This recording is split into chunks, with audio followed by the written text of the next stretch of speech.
بسم اللہ الرحمن الرحیم۔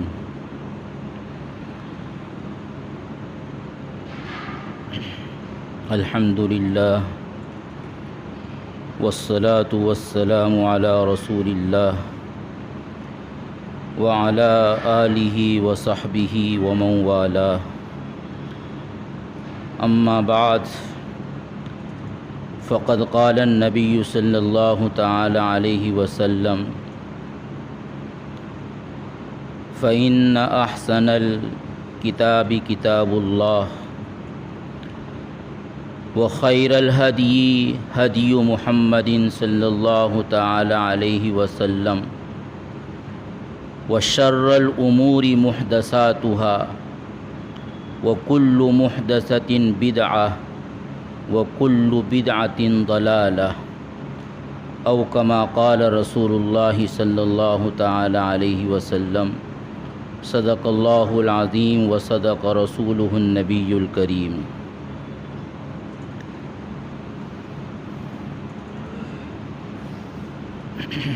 ایک مسلمان کے لیے اچھائی اور برائی کا معیار اللہ کی کتاب، اللہ کے رسول کی سنت اور ان دونوں سے ثابت ہونے والے اصول ہیں۔ اچھا کام یا اچھی بات وہ ہوگی جو اللہ کی کتاب میں ہو یا نبی کریم صلی اللہ علیہ وسلم کی سنت میں ہو یا اللہ کی کتاب اور اللہ کے رسول کی حدیث کے اصول کے مطابق ہو، اور بری بات یا برا کام وہ ہوگا جو اللہ کی کتاب میں نہ ہو بلکہ اس سے منع کیا گیا ہو، جو اللہ کے رسول کی سنت میں نہ ہو بلکہ اس پر نکیر کی گئی ہو، اور نہ اس کا ثبوت اللہ کی کتاب اور اللہ کے رسول کی سنت سے ثابت ہونے والے اصول سے ہوتا ہے۔ یہی ایک مسلمان کے لیے اچھائی اور برائی کا معیار ہے اور ہونا چاہیے۔ یہ مسلمان کے پاس ایک کسوٹی ہے کہ جس پر وہ پرکھے گا کہ کیا اچھا ہے کیا برا ہے، کیا صحیح ہے کیا غلط ہے، کیا حق ہے اور کیا باطل ہے۔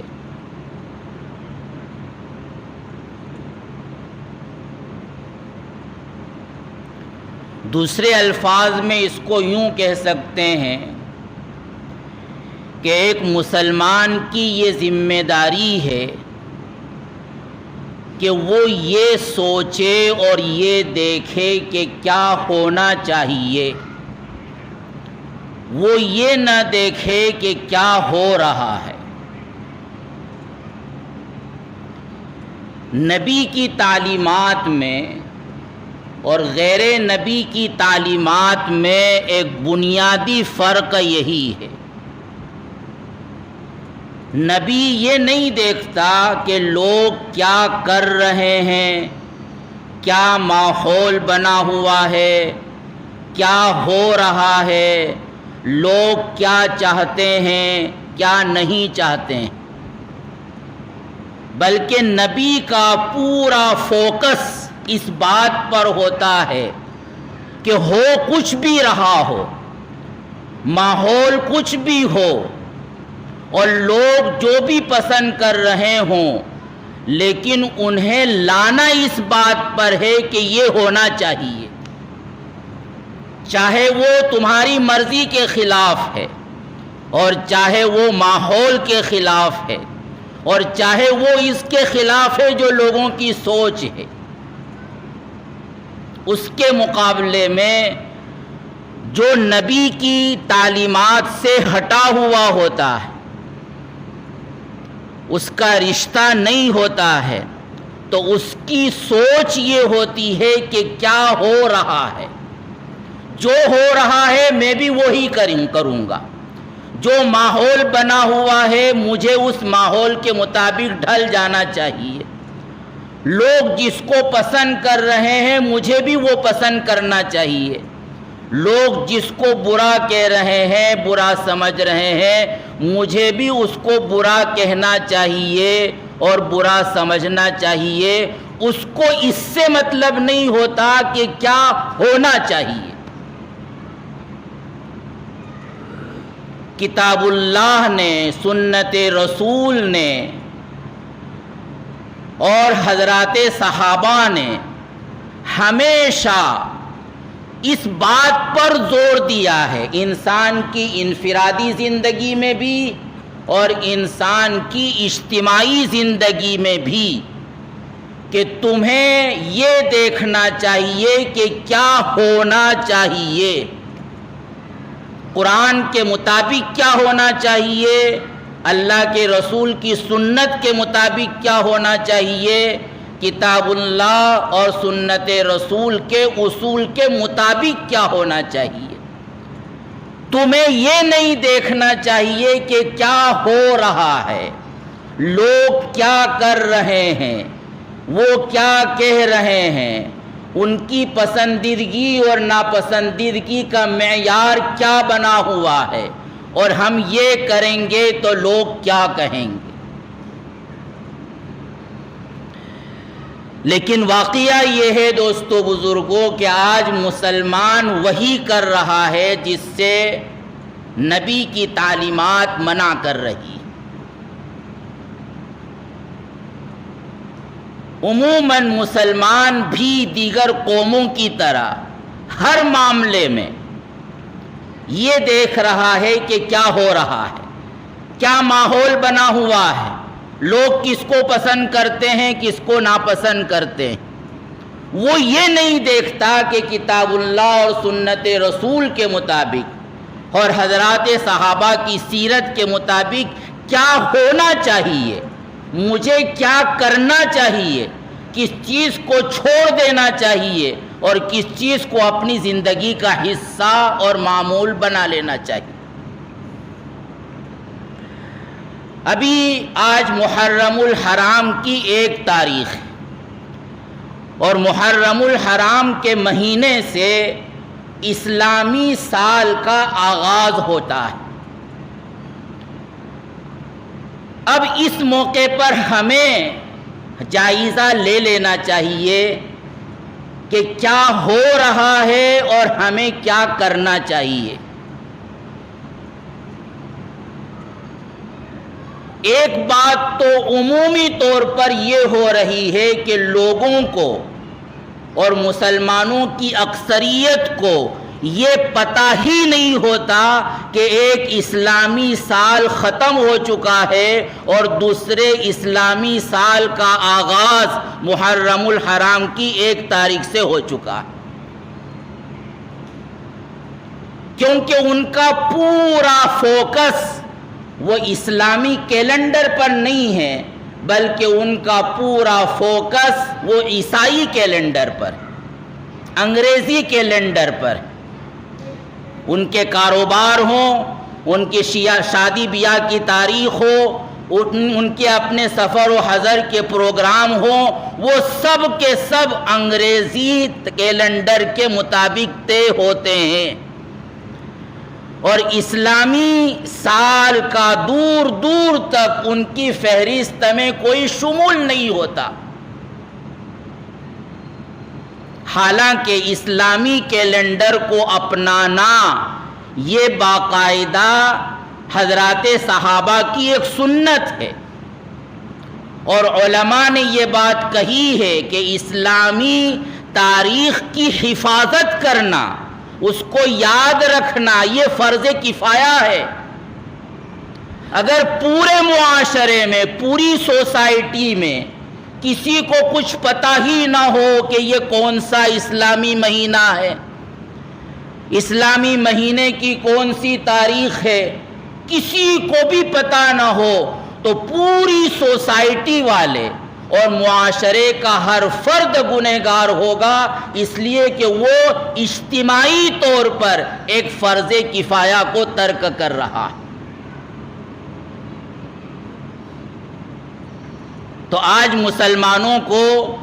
اسلامی کیلنڈر، اسلامی سال کے بجائے انگریزی کیلنڈر اور انگریزی سال تو یاد رہتا ہے کہ کب آ رہا ہے جنوری، کب ختم ہو رہا ہے دسمبر، اور کب ہے 1 جنوری۔ اس کے لیے وہ پہلے سے تیار رہتا ہے کہ مجھے کیا کرنا اور اس سال کیا کروں گا۔ لیکن عمومی اسلامی معاشرے میں مسلمانوں کے درمیان غفلت پائی جاتی ہے اس بات سے کہ ان کو یہ معلوم ہو کہ یہ کون سا اسلامی مہینہ ہے،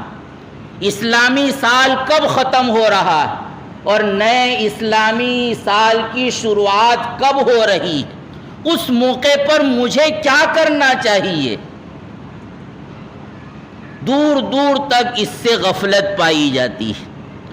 تو پہلی بات تو یہ ہے کہ ہو یہ رہا ہے کہ اسلامی کیلنڈر سے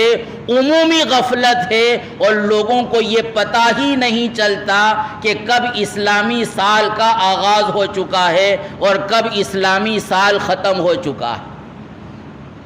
حالانکہ ہونا یہ چاہیے تھا کہ مسلمان اگر عام معاملات میں کسی پریشانی کی وجہ سے وہ انگریزی کیلنڈر کو اختیار کرتا ہے تو کم سے کم اپنی انفرادی زندگی میں، اپنے انفرادی معمولات میں اور جہاں کہیں بھی وہ اسلامی کیلنڈر کے حساب سے اپنی منصوبہ بندی کر سکتا ہو،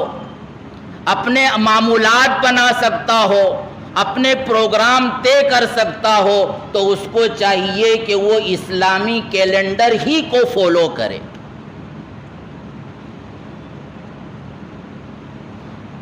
دوسری بات کہ سال کے آغاز میں عموماً ہوتا یہ ہے کہ لوگ ایک دوسرے کو نیو ایئر کی مبارکباد دیتے ہیں، ہیپی نیو ایئر، اور بہت سے لوگ وہ ہیں کہ جو باقاعدہ نیو ایئر کا جشن مناتے ہیں اور جشن منانے میں اتنی حد سے آگے بڑھ جاتے ہیں کہ جتنی برائیاں سال بھر میں نہیں ہوتی اتنی برائیاں نیو سال کی پہلی رات میں ہو جاتی ہیں۔ جتنے زنا، جتنے جوے سٹے، جتنی بدکاریاں، جتنا شراب نوشی، جتنے خرافات، جتنا مال کا لٹانا اور ضائع کرنا نیو سال کی پہلی رات میں ہوتا ہے۔ اگر حساب لگایا جائے تو ایسا شخص پورے سال میں بھی اتنے گناہ نہیں کرتا ہو۔ یہ کلچر یورپ کا تو ہو سکتا ہے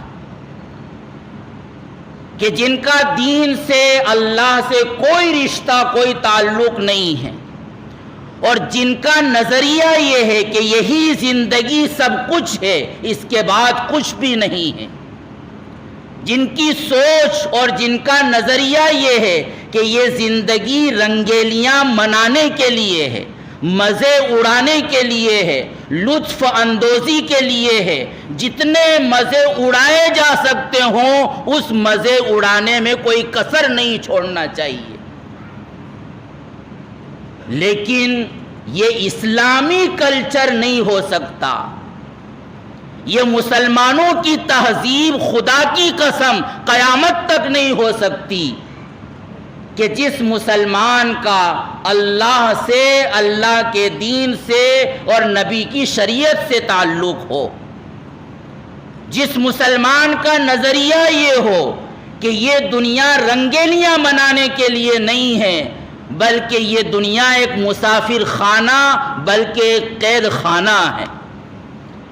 اس دنیا میں مجھے ایک خاص مشن کے تحت ایک خاص مقصد کے لیے بھیجا گیا ہے، میں اس مشن پر لگا ہوا ہوں یا نہیں ہوں، اس مقصد کی تکمیل میرے عمل کے ذریعے ہو رہی ہے یا نہیں ہو رہی، اور زندگی یہاں ختم ہونے والی نہیں ہے، اصل زندگی کا آغاز تو مرنے کے بعد ہونے والا۔ جس مسلمان کا یہ عقیدہ ہو، جس مسلمان کا یہ نظریہ ہو، جس دین اور اسلام نے یہ فکر دی ہو، خدا کی قسم کبھی بھی اس مسلمان کا اور اس مسلم سوسائٹی کی وہ والی تہذیب نہیں ہو سکتی جس کو ہم یورپ سے اس کو اخذ کر رہے ہیں، اڈاپٹ کر رہے ہیں۔ نئے مہینے کے شروع ہونے پر یا نئے سال کے شروع ہونے پر کیا ہونا چاہیے، یہ تو ہو رہا ہے وہ اس کی بات ہے جو سراسر غلط۔ کیا ہونا چاہیے؟ اللہ کے رسول صلی اللہ علیہ وسلم سے مہینے کے ختم ہونے پر، مہینے کے شروع ہونے پر، سال کے ختم ہونے پر، سال کا شروع ہونے پر اللہ کے رسول صلی اللہ علیہ وسلم سے دعائیں منقول ہیں، جس کا مطلب یہ ہے کہ ایسے موقع پر ایک مسلمان کی ذمہ داری ہے کہ سب سے پہلے وہ اللہ کی طرف متوجہ ہو جائے اور اللہ سے خیر مانگے، ہر قسم کی خیر مانگے، اللہ سے شر کی حفاظت چاہے، ہر قسم کے شر کی حفاظت چاہے۔ جتنی بھی دعائیں اللہ کے رسول صلی اللہ علیہ وسلم سے منقول ہے، ہونا تو یہ چاہیے کہ انہی الفاظ کے ساتھ ہم اس کو یاد کریں اور واقعتاً سمجھ کر اپنی دعاؤں میں اس کو شامل کریں۔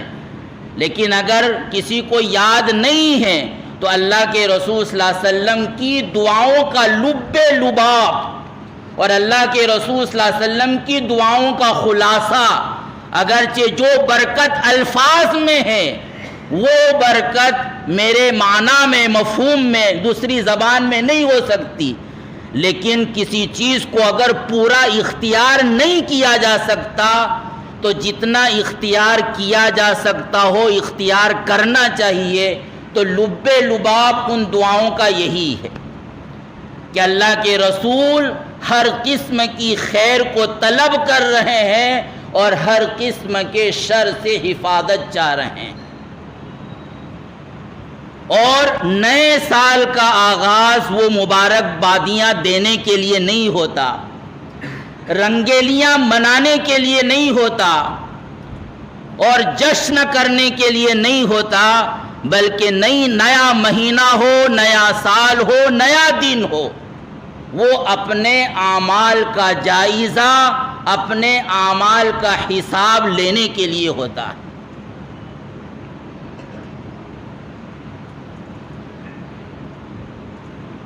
کسی ملازم کو 1 مہینے کی چھٹی ملی ہو تو جیسے جیسے دن گزرتے ہیں اس کو یہ احساس ہوتا ہے کہ میرے چھٹی کے دن کم ہو رہے ہیں،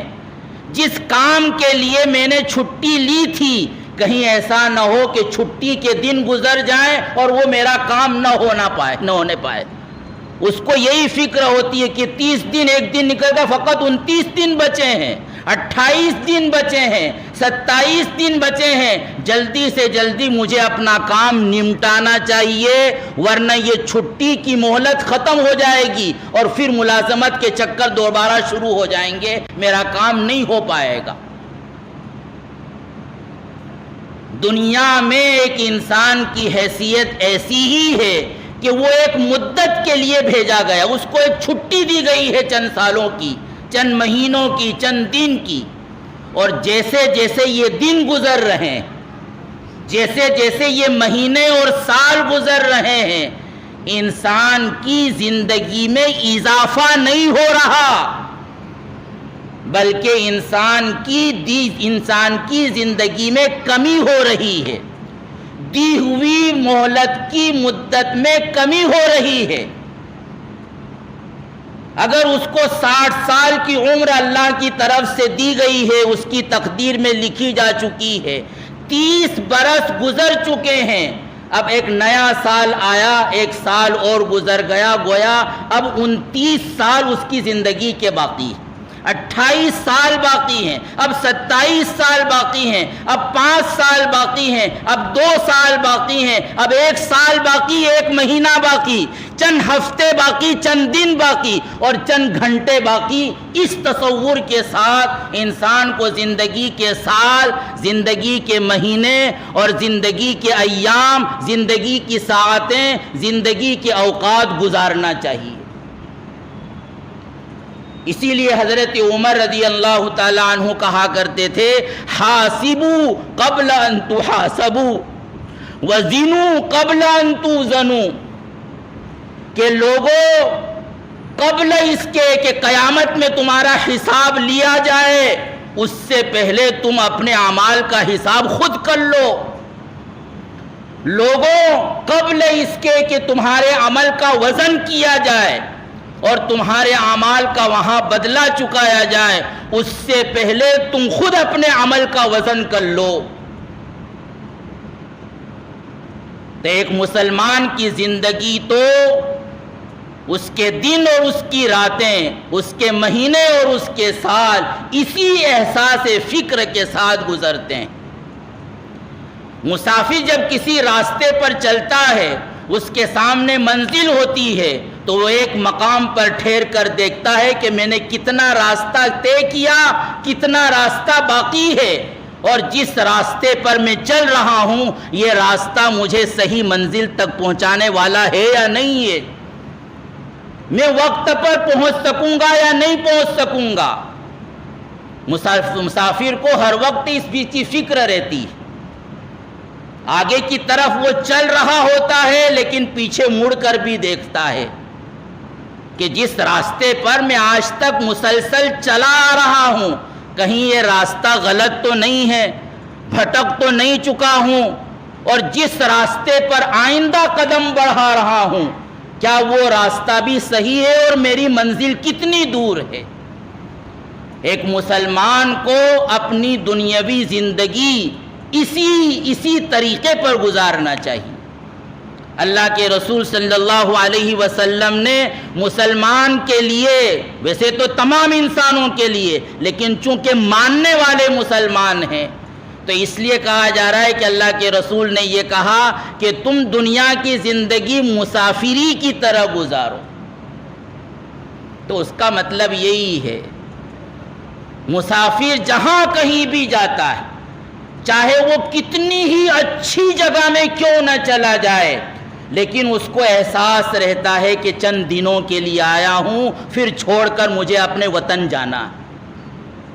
اس کو ہر وقت احساس رہتا ہے کہ چند دنوں کے لیے آیا ہوں اور خاص کام کے لیے آیا ہوں، وہ کام ہو رہا ہے یا نہیں ہو رہا ہے، کہیں ایسا نہ ہو کہ واپسی کی بکنگ ہو چکی ہو اور میرا وہ کام نہیں ہوا تو خالی ہاتھ مجھ کو جانا پڑے گا اور میرا کام دھرا کے دھرا رہ جائے گا۔ مسافر اچھی سے اچھی جگہ چلا جائے لیکن وہ وہاں کی رنگیلیوں میں جا کر مست نہیں ہو جاتا، ہر وقت اس کو یہ احساس رہتا ہے کہ اب جانے کے 5 دن بچے ہیں، 4 دن بچے ہیں، 1 دن بچے، میرا وہ کام ہو رہا ہے یا نہیں ہو رہا، جس کام کے لیے میں اتنا پیسہ خرچ کر کے یہاں آیا۔ تو اللہ کے رسول فرما رہے ہیں کہ ایک مسلمان کی دنیاوی زندگی اسی طریقے سے گزرنا چاہیے۔ تو سال کے آغاز میں کرنے کے یہ کام ہیں، وہ کام نہیں ہے جو ہو رہے ہیں۔ تو کیا ہو رہا ہے مسلمان کی نظر اس پر نہ ہونا چاہیے، بلکہ کیا کرنا چاہیے مسلمان کی نظر اس پر ہونی چاہیے۔ تیسری بات کہ محرم الحرام کے مہینے کا آغاز ہوتا ہے تو مسلمانوں کا ایک بہت بڑا طبقہ ہے جو محرم الحرام کو حضرت حسین کی شہادت کے نام سے جانتا ہے۔ اس کے علاوہ ان کے یہاں شہادت حسین کے علاوہ دنیا میں کوئی واقعہ آج تک پیش ہی نہیں آیا، اور پھر شہادت حسین کے نام پر اللہ کی پناہ وہ بدعات، وہ خرافات کی جاتی تھی کہ جس سے خود حضرت حسین اپنی زندگی میں منع کر کے گئے ہیں، وصیت کر کے گئے ہیں کہ یہ نہ کرنا میرے مرنے کے بعد، لیکن آج ان کے نام پر وہی کیا جا رہا ہے جس سے حضرت حسین نے اپنی زندگی میں منع کیا تھا، اور وہ وصیت کر کے گئے تھے کہ میرے مرنے کے بعد یہ نہ ہونا چاہیے۔ تو یہ تو ہو رہا ہے، اور یاد رکھیے کہ جو بات ہوتی ہے یعنی سنت سے ہٹی ہوئی ہوتی ہے، تو سنت سے ایک مرتبہ جب آدمی ہٹ جاتا ہے تو پھر وہ گمراہی میں پھنستا رہتا ہے، حق سے سنت سے دور ہوتا چلا جاتا ہے۔ اور یہی وجہ ہے کہ ہم دیکھیں گے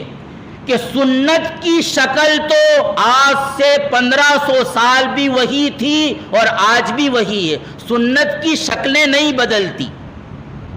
سنت یہاں جو ہے تو وہیں مکۃ المکرمہ میں بھی ہے، وہ مدینۃ المنورہ میں بھی ہے، وہ شام میں بھی ہے، وہ عراق و ایران میں بھی ہے۔ سنت مکان کے بدلنے سے، زمان کی تبدیلی سے بدلا نہیں کرتی، لیکن بدعت کو آپ دیکھیں گے کہ بدعتیں بدلتی رہتی، ہر علاقے کی بدعت الگ ہے، اور ہر زمانے میں بدعت کی شکلیں اور صورتیں بدلتی رہتی ہیں۔ یہی ایک علامت ہے جس سے ہم سمجھ سکتے ہیں کہ کیا صحیح ہے اور کیا غلط۔ کبھی 12 وفات تھی، کبھی عید میلاد النبی ہو گئی وہ،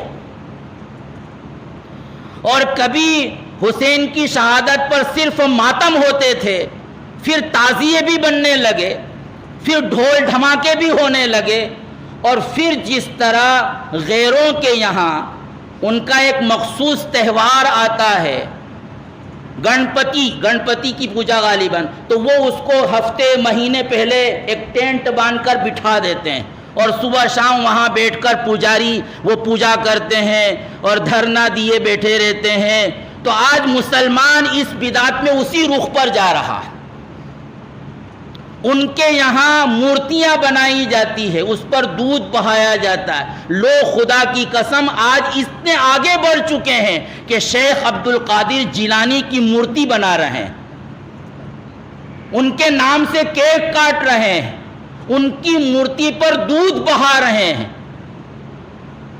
یعنی یہ بدعت خدا کی قسم انسان کو کفر سے ملا دیتی۔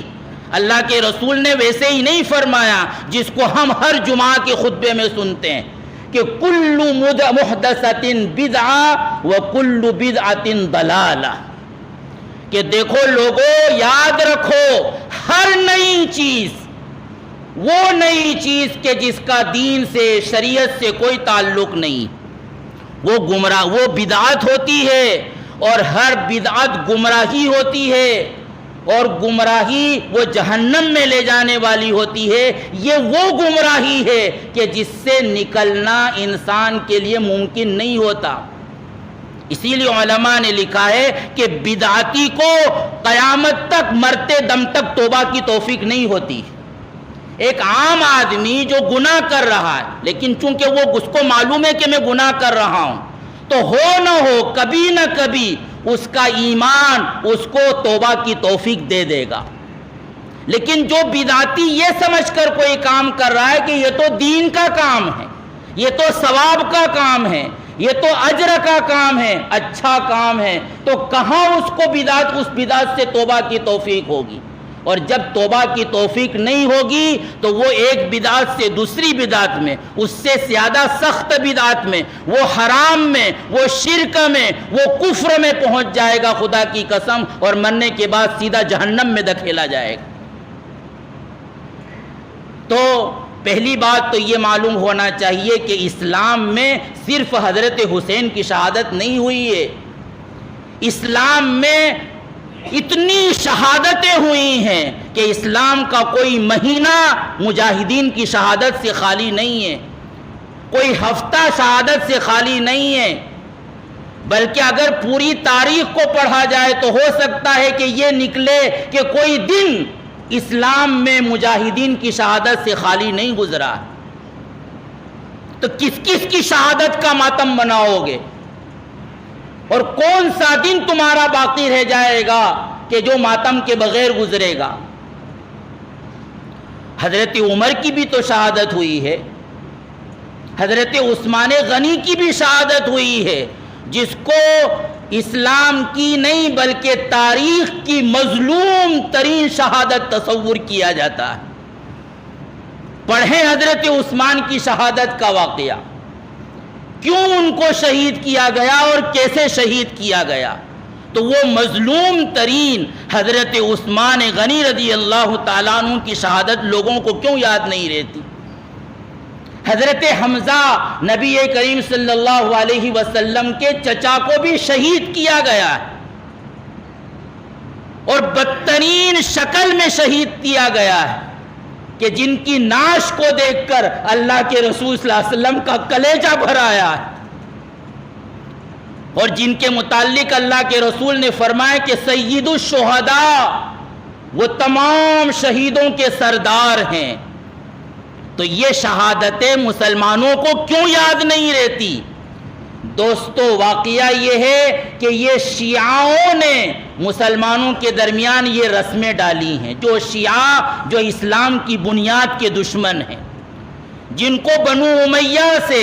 حضرت عثمان سے، حضرت عمر سے، حضرت ابو بکر سے دشمنی ہے، انہوں نے اس کو چھپایا اور ان چیزوں کو ہائی لائٹ کیا کہ جس کا اسلام سے، دین سے کوئی تعلق نہیں ہے، اور مسلمان ہیں کہ ان کی چال میں چل پڑے۔ تو پہلی بات تو یہ کہ شہادت صرف حضرت حسین کی نہیں ہوئی، بہت سے شہداء ہیں، تو ان کی شہادتیں کیوں یاد نہیں آتی؟ یہ پچھلا مہینہ جو گزرا ذی الحجہ کا مہینہ، حضرت عثمان غنی کی شہادت بھی اسی مہینے میں ہوئی، اور حضرت عمر کی شہادت بھی اسی مہینے میں ہوئی، 18 اور 26 تاریخ۔ تو اس مہینہ جو ابھی گزرا اس میں تو کچھ نہیں تھا، اور جیسے ہی محرم الحرام کا مہینہ شروع ہوا تو شہادت حسین کے ترانے پڑے جانے لگے۔ تو کیا یہ کسی مسلمان کا طریقہ ہو سکتا ہے؟ کیا اس کا دین سے اور شریعت سے کوئی تعلق ہو سکتا ہے؟ اور دوسری بات کہ شہادت کوئی ماتم منانے کی چیز نہیں ہے، شہادت تو فخر کرنے کی چیز ہے، شہادت تو مومن کی تمنا ہے، مومن کی زندگی کا عین مطلوب اور عین مقصود ہے۔ صحابہ شہید ہوتے تھے، ان کی کنپٹی پر تیر لگتا تھا، وہ کہتے تھے کہ فزت ورب الکعبہ، کہ اب تو خدا کی قسم میں کامیاب ہو گیا۔ اللہ کے رسول نے فرمایا کہ وددت ان اقاتل فی سبیل اللہ فاقتل ثم احیا ثم اقتل ثم احیا فاقتل۔ اللہ کے رسول تین مرتبہ تمنا کر رہے ہیں کہ میں اللہ کے راستے میں جاؤں، مار دیا جاؤں، پھر مجھے زندگی ملے، پھر میں لڑنے کے لیے جاؤں، پھر مار دیا جاؤں، پھر مجھے نئی زندگی ملے، پھر میں مار دیا جاؤں، پھر مجھے نئی زندگی ملے، پھر میں شہید کر دیا جاؤں۔ یعنی گویا اللہ کے رسول نے اپنے ارشاد میں بتلایا کہ شہادت تو ایسی چیز ہے کہ انسان ایک مرتبہ نہیں، بار بار اس کو حاصل کرنے کی کوشش کرے اگر اس کے بس میں ہو،